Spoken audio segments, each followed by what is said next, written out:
Ross, that third quarter you get right back into the contest and kick 1 goal 6. Is that sort of where it got away from you, or was there something else to it? Well, it was a really good quarter for us, bar completion, which is good. A little bit frustrated early. We thought their first couple of goals were pretty, I suppose, relatively easy. And then we're working really hard, which was really pleasing. I thought overall summer, I thought we worked pretty hard against a very good team. We know they're a very good team. The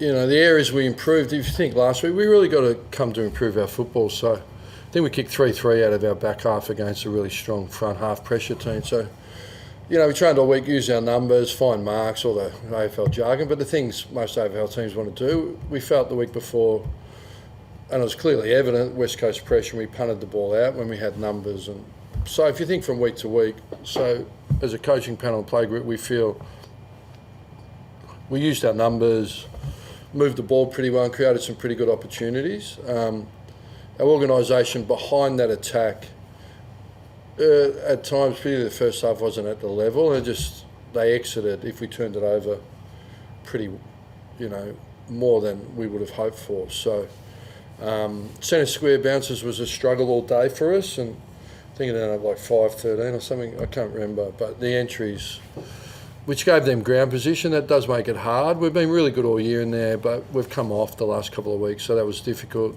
Around the ground stoppages, I didn't think there was a lot of them early.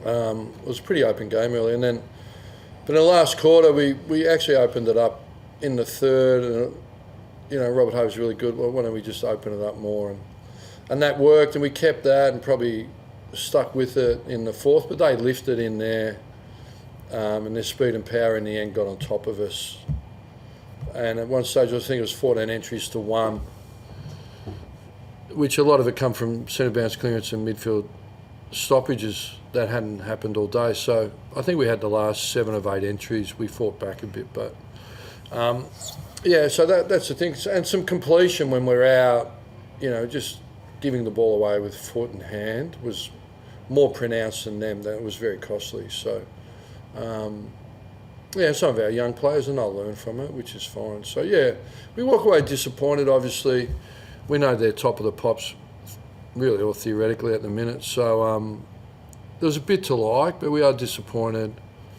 and we're just looking for a little bit more consistency in some of those things that I spoke about.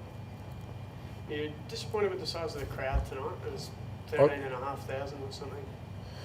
Was it? Yeah, I don't know. Like, I do a lot of things, but I'm not on the gate counting the turnstile. So your point you're making there is? Well, it's just the lowest crowd that St Kilda's ever had at Docklands. So is that? Yeah. Potentially to do with the time slot? Do you not like the time slot? Is it more about playing against Gold Coast? Or, I don't know. Well, as always, to all problems, there's a multitude of answers, right? So I think you could throw a lot in the pot. I don't think it's my brief, but I think you could do it. I don't know, time slot, interstate, low membership following, like a expansion club. Our performance against West Coast the week before. I think it all goes into the melting pot, doesn't it? How do you get them to turn out next time? How do you get the fans on board? How do I? Or the team? How does the team? How does the team get the fans on board? Well, I think we've had games, we've had 70,000, we've been playing pretty good footy. We've got a lot of kids. So I would think it's more than just me. But you can keep driving it, I don't know. You're welcome down to our marketing and executive meeting. But I think it goes in ebbs and flows, doesn't it?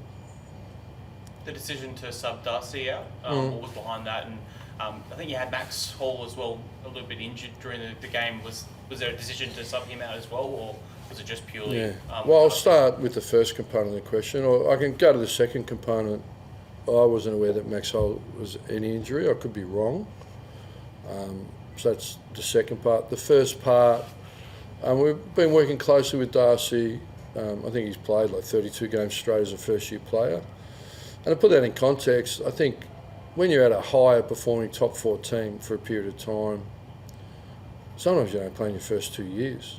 I think Jed Buslinger didn't play for his first as a first round draft pick, and then I know someone tells me Sicily in his fourth year, maybe he played a little bit in the third, but maybe in his fourth year only 2 games. So I mean, everyone matures at a different rate. I think we've been really supportive.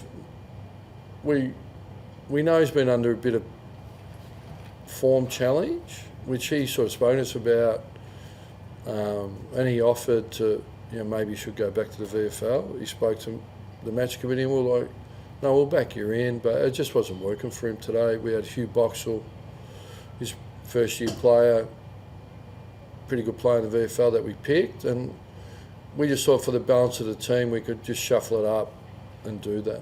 You spoke to him at 3/4 time. Was there something in that message, I guess, considering the week that you had with him, just speaking about whether that decision was... Yeah, look, I'm aware when I talk on the bench or coming off, I don't think it's front of mind, but I don't know, we sit for 2 hours with a camera on us in the box. So, I mean, there's nowhere to hide, but I just had my arm around him, just explaining to him how important he is to us and how we'll spend some time during the week, and you've been fantastic. And because sometimes you don't get to the sub, because you're in the box, but that opportunity, I just took it, and that's that relationship piece. So, yeah, I hope that's a bit of investment that pays dividend at some point.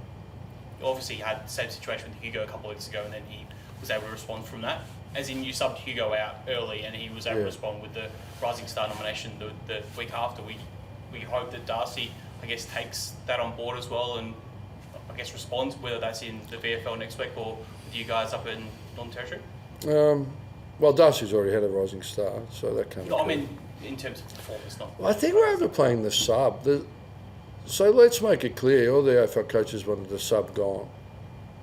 But wiser heads prevail and keep it, right? So therefore it's putting a spotlight on people when you don't really want to put a spotlight on them. So I think this is a slide. I don't think you're driving an agenda or anything, but it just talks to the problem with the sub. It becomes something I don't think I need to address. We thought there was a better balance of the team. We played him out. I don't think there's an issue here. I don't think we don't sub people to get a response out of them. We just sub people because in the coach's box there's a melting pot of ideas, and he comes out the Powerball drop, right, out the chute. But it's not with a bigger picture in mind, So even with Hugo, there wasn't a bigger picture in mind. We just thought that's what the team needs at that point, because we all submit to the team's needs, right? Or that's what should happen. D's next week in Alice Springs. What do you make of that challenge? Pardon? The D's next week in Alice Springs. Yeah, no, I'll get to that challenge tomorrow. I'm sort of just clearing my head on this performance. As I said, there's some really good things in here. I thought we showed good spirit and fight, and again, there's, some kids got exposed like Keeler and Wilson and Travaglia and Boxall and Hall. I'm probably missing one. Did I say Travaglia? Like, it's a fair number, isn't it? So to challenge and come back, and because you ride it and you feel you got momentum, and then just got snuffed through contests and ground positions. So, but even at the end, we had the last 7 entries, so the group never gave up and had some opportunities. We just got to get better execution and more consistency of application and method. We're seeing that all around the competition. Thanks, guys. Thank you.